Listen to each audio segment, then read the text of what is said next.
रघुवरपुर जाई, जहाँ जन्म हरि भक्त कहाई। और देवता चित्त न धरई,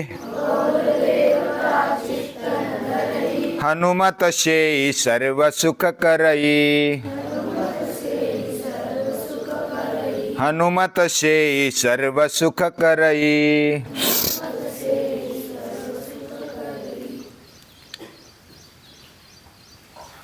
हनुमान हमारे आदर्श है। आपकी महिमा यानी हनुमान की महिमा जानने के पश्चात कोई भी जीव, कोई भी प्राणी, कोई भी मनुष्य आपकी ही सेवा करेगा और सब सुख पाएगा। बाकी दूसरे किसी देवता को चित्त में नहीं धरेंगे तो भी चलेगा। हमें जो प्रत्यक्ष दिखता है, मनुष्य ऐसा है, वो प्राणी ही है। वह जो दिखता है उस पर विश्वास करता है, जो नहीं दिखता उस पर विश्वास उसको जल्दी नहीं होता। ईश्वर किसने देखा? सूर्य दिखता है, चांद दिखता है, पृथ्वी दिखती है, वायु महसूस होता है, जल दिखता है, उसका अनुभव कर सकते हैं। तो शुरुआत में यही हमारे लिए देव है और उनसे ही हम सुख पाते हैं। जैसे प्यास लगती है, पानी पीते हैं तो शांत स्थिर हो जाते हैं, तृप्त हो जाते हैं। गर्मी लगती है और जब हवा बहने लगती है तो सुख होता है। तो ये अलग अलग देव देवताओं के द्वारा हमें सुख भोगने को मिलता है और हम उनकी ही पूजा करते हैं, सेवा करते हैं और उनसे सुख पाते हैं। उनकी जितनी सेवा की जाए उतना हमें सुख मिलेगा, ऐसा दिखाई भी देता है, अनुभव भी आता है। लेकिन जब हनुमान का महत्व, हनुमान की महिमा हम समझते हैं तो हनुमान के पीछे उसकी सेवा करने में लग जाते हैं तो सभी सुख प्राप्त हो जाते हैं। तो क्या हनुमान के सामने देवों का कुछ महत्व नहीं है? देव देवताओं का कुछ महत्व नहीं है? ये समझने वाली बात है। जैसा कोई वाक्य अगर बताया जाए, रुको, मत, भागो, ऐसे 3 शब्द है। उसको कॉमा किस जगह पर देना है, ये अगर थोड़ा सा बदल कर दिया तो उसके अर्थ बदल जाते। रुको, मत भागो, यानी रुक जाओ, अभी भागो मत। लेकिन अगर मत के सामने अर्धविराम दे दिया, कॉमा दे दिया, रुको मत भागो और रुको मत भागो, शब्द तो वही है और अर्थ बदल गया। वैसा अंग्रेजी में भी अगर देखेंगे, God is nowhere, God is nowhere, उसका सिर्फ डब्ल्यू इधर कर देना है, गॉड इज नाउ हियर। अभी वाक्य तो वही है, लेकिन पढ़ने वाले ने उसका कॉमा बदल दिया और अर्थ बदल गया। हनुमान में जितना प्रभाव है, यानी जितने देव देवता, या तो जिधर प्रभाव दिखाई देता है उधर हम नतमस्तक हो जाते हैं। उसमें कोई गलत बात भी नहीं, जिधर प्रभाव है उधर नतमस्तक हम हो जाते हैं। हमारे ऋषि भी देव देवताओं के सामने नतमस्तक हो गए।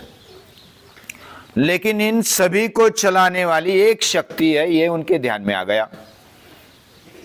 एकम सत विप्रा बहुधा वदंती, वैसे तो भारतीय संस्कृति में 33 कोटि देव माने जाते हैं, 33 कोटि।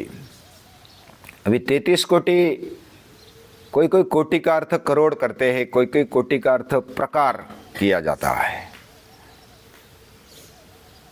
कोई बोलते हैं कि 33 करोड़ देव हमारे भारतीय संस्कृति में, ऐसा भी मानने वाले हैं। उस समय शायद 33 करोड़ लोक संख्या होगी भारत की, तो 33 करोड़ हमारे देव है, देव देवता है, यानी देव और देवताओं के समान है एक एक मनुष्य। ये भी अर्थ कोई करते हैं, कोई ऐसा अर्थ करते हैं कि 33 करोड़, 33 कोटि मतलब 33 प्रकार के देव है। कौन से वो भी कुछ समझने वाले हैं। अष्ट वसु है, 8 वसु हो गए, 12 आदित्य है। जैसे हम 12 सूर्य नमस्कार करते हैं एक राउंड, तो 12 आदित्य के नाम, सूर्य के नाम हम लेते हैं और नमस्कार करते हैं। और 11 रुद्र है, 8 और 12 20, और 11 कितने हो गए? 31, बराबर ना। और फिर 2 अश्विनी कुमार, अश्विनी कुमार 2 है, बाद में डिटेल में अभ्यास करेंगे कभी। तो ये 33 कोटि, 33 प्रकार के देव हो गए। और वो देव देवता वो कैसे? जैसे कोई सरकार रहती है और सरकार में एक मुखिया होता है, राष्ट्रपति या तो पंत प्रधान, उसकी ऑर्डर मानी जाती है। बाकी कुछ कैबिनेट मंत्री होते हैं। ये पता है ना हमारा राष्ट्र कैसे चलता है। तो भारत में पंत प्रधान का माना जाता है, कई कई देशों में राष्ट्रपति का, अध्यक्ष का माना जाता है, उसको मुखिया मानते।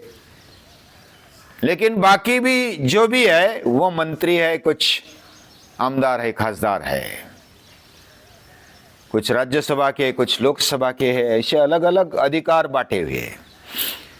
वैसे भगवान या तो ईश्वर एक ही है और उसके ये 33 प्रकार के देव है, और वो अपने अपने स्थान पर सही अपना कार्य करते हैं, कर्तव्य कर्म करते रहते हैं, तो पूरी दुनिया चलती है। सूर्य सूर्य का काम करता है, चांद चांद का काम करता है, पृथ्वी पृथ्वी का काम करती है, जल जल का काम करता है, वायु वायु का काम करता है, वरुण वरुण का काम। अलग अलग जो शक्तियां है वो अपने लेवल पर कार्य करती है, लेकिन जो दिखता है उसके भी आगे जो देखता है वह कुछ विशेष देख पाता है, और वो विशेष कर भी पाता है।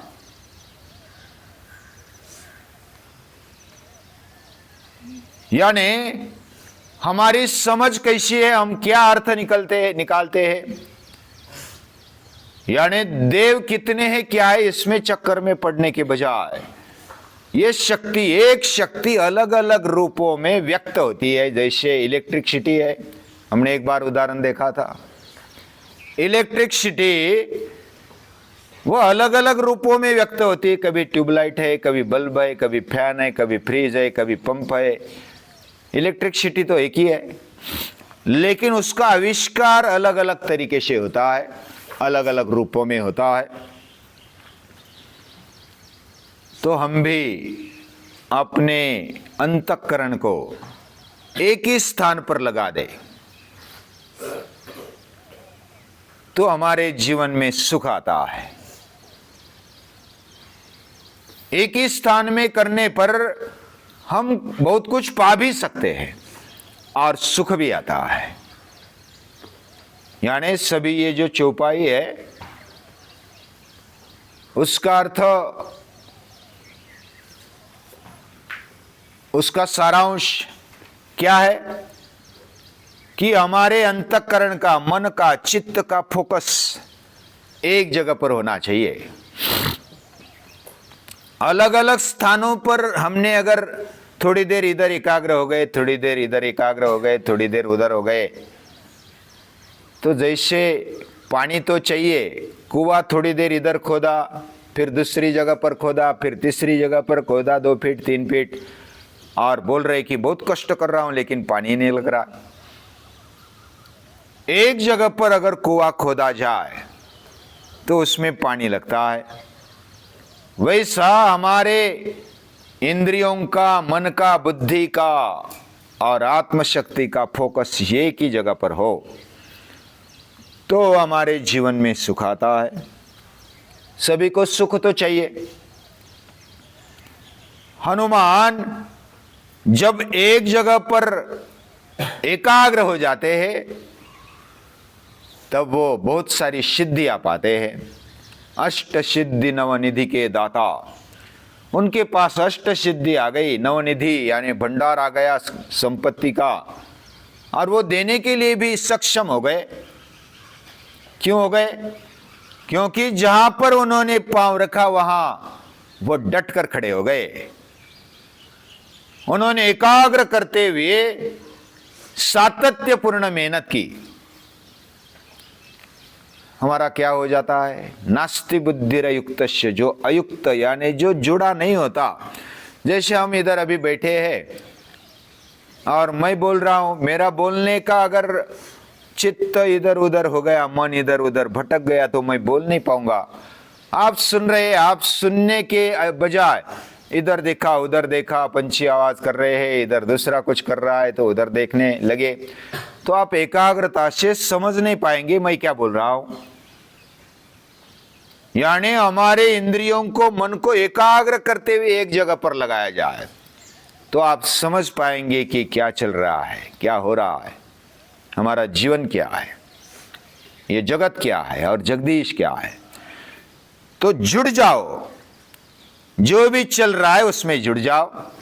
नास्ति बुद्धिरयुक्तस्य, जो अयुक्त है उसकी बुद्धि बराबर नहीं चलती, वो विवेक नहीं कर पाता, वो सारा सार समझ नहीं पाता। हनुमान ने बचपन से ही जो देखा उस पर एकाग्र हो गए और बहुत सारी विद्याएं ग्रहण कर ली, और एक के बाद एक हो गया, दूसरा दूसरा हो गया, तीसरा, सभी एक साथ नहीं किया, और बहुत सारी शक्तियां उनके अंदर आ गई। हमारा मन, हमारा अंतःकरण एक जगह पर आता है, यानी युक्त हो जाता है, जुड़ जाता। युक्त यानी युज का भूतकालवाचक धातु साधित विशेषण है युक्त, यानी जुड़ा हुआ, या तो योग्य तरीके से संलग्न हुआ, ऐसा युक्त। नास्ति बुद्धिर अयुक्तस्य नचायुक्तस्य भावना, और जो लगातार समझो कि मल्लखांब खेलना है लेकिन एक दिन आता एक दिन नहीं आता, एक दिन दूसरा ही कुछ खेल खेलता है, उसको सातत्य चाहिए। सातत्य जब मेहनत में रहता है तो हम मल्लखांब भी जितना पहले कठिन लगता है लेकिन बाद में तो आने लगता है। तो जो युक्त जुड़ जाता है उसको आने लगता है, उसकी श्रद्धा बैठती कि अरे मैं कर सकता हूं, मैं बन सकता हूं, मेरा शरीर अभी अच्छा कार्य करने लगा है, खुद पर विश्वास होने लगता है। नचायुक्तस्य भावना, जो जुड़ता है उसकी भावना, उसका विश्वास, उसकी श्रद्धा और बढ़ने लगती है। लेकिन जो जुड़ता नहीं उसकी बुद्धि भी अच्छी नहीं चलती, उसकी श्रद्धा भी नहीं बैठती, अपने आप पर उसको विश्वास नहीं होता। क्या होगा, कैसे होगा, मुझे, मेरे ही जीवन में ऐसा क्यों है, मैं ही ज्यादा क्यों ऐसा ध्यान में नहीं रख पाता। आप जुड़ते ही नहीं। जो जुड़ता नहीं उसको ध्यान में भी नहीं रहता, उसकी बुद्धि काम नहीं करती, और जिसकी बुद्धि काम करने नहीं करती, जो विचार नहीं कर सकता एक जगह पर ठहर कर, तो उसकी श्रद्धा भी नहीं तैयार होती, उसका विश्वास अपने आप पर नहीं बढ़ता। नचायुक्तस्य भावना नचा भावयत शांतिर, और जिसकी श्रद्धा नहीं, अपने आप पर नहीं, भगवान पर नहीं, सृष्टि पर नहीं, किसी पर नहीं, तो वो क्या होता है? नचा भावयत शांतिर, उसके जीवन में शांति नहीं होती, वो अशांत होता है, अस्वस्थ होता है। अरे कोई भी मेरा सुन नहीं पा रहा, कोई भी मुझे इधर उधर भटकाता रहता है। अभी हम ही शांत नहीं है, हम ही स्थिर नहीं है, और दूसरों को नाम रखते हैं। दूसरों की निंदा करते, अपनी गलतियां दूसरों पर आरोपित कर देते हैं। हम शांति से बैठ नहीं पाते, हम स्थिरता से कुछ कर नहीं पाते। इसका मतलब क्या है? हमारे जीवन में अनुशासन चाहिए। यानी जिसके जीवन में अनुशासन है, जो बैठ पाता है, जो सुबह उठ पाता है, जो सूर्य नमस्कार सातत्य से कर पाता है, जो अभ्यास कर पाता है, वो आगे बढ़ता है, उसको कोई रोकने वाला नहीं है। नचा भावे तशांतिर अशांतस्य कुतः सुखम। जो अशांत है उसको कैसे सुख मिलेगा? लेकिन सुख मिलने के लिए शांति चाहिए, शांति प्राप्त करने के लिए श्रद्धा चाहिए, श्रद्धा को बरकरार रखने के लिए, बढ़ाने के लिए बुद्धि चाहिए, विचार करने की ताकत चाहिए। और विचार कौन करता है? जो अभ्यास करता है अच्छी तरह से। अभ्यास यानी प्रैक्टिस। और प्रैक्टिस कैसे होती है? अनुशासन से, डिसिप्लिन से प्रैक्टिस होती है। हर रोज करना है। जब हर रोज किया जाता है, सातत्यपूर्ण मेहनत की जाती है, तो उधर फल मिलता ही मिलता है। कोई उसको रोक नहीं सकता। भगवान भी उसको मदद रूप हो जाते हैं। हनुमान ये सब सुख देने वाले हैं। हनुमत से सर्व सुख करई और देवता चित्त न धरई। हम किसी एक जगह पर एकाग्र हो जाते हैं। भले हनुमान में सभी देव देवताओं को देखे, उन्होंने तो सभी देवताओं को वश कर लिया था, यानी सभी को मदद रूप हो गए थे, सभी ने आशीर्वाद भी दे दिए थे। हनुमान अकेले की हम पूजा करेंगे, भक्ति करेंगे, सेवा करेंगे, तो सब सुख हमारे जीवन में आने लगता है। हम समझते क्या है, हम विचार कौन सा करते हैं, हम श्रद्धा किस पर रखते हैं, और हमारे जीवन में हम अस्वस्थ है या अशांत है, तो हम इस तरीके से एकाग्र नहीं हो पाएंगे। स्वामी विवेकानंद भी कहते हैं, जो एकाग्र नहीं हो पाता, इसलिए एकाग्रता का अभ्यास करना चाहिए। हम भी अभी अवधान विद्या में एकाग्र होने का अभ्यास कर रहे हैं और उसमें सातत्य रख रहे हैं। स्मरण शक्ति और एकाग्रता ये विद्यार्थियों के लिए एक वरदान है, सभी के लिए, जो भी मनुष्य है उनके लिए वरदान है। स्मरण शक्ति और एकाग्रता, ये जिसके जीवन में आ गया, वह दुनिया का भंडार अपने दिमाग में रखता है, अपने बुद्धि में रखता है। उसके लिए शरीर अच्छा हो और हमारी बुद्धि अच्छी हो और हृदय श्रद्धा युक्त हो, तो हनुमान हमें सब कुछ देने के लिए तैयार है। क्या हम लेने के लिए तैयार है? हमें विनम्रता से, निर्भयता से उनकी सेवा करनी है। बस इतना ही काफ़ी है। हनुमान को याद करते हैं, श्री राम को याद करते हैं, उन्हें दिल से नमन करते हैं।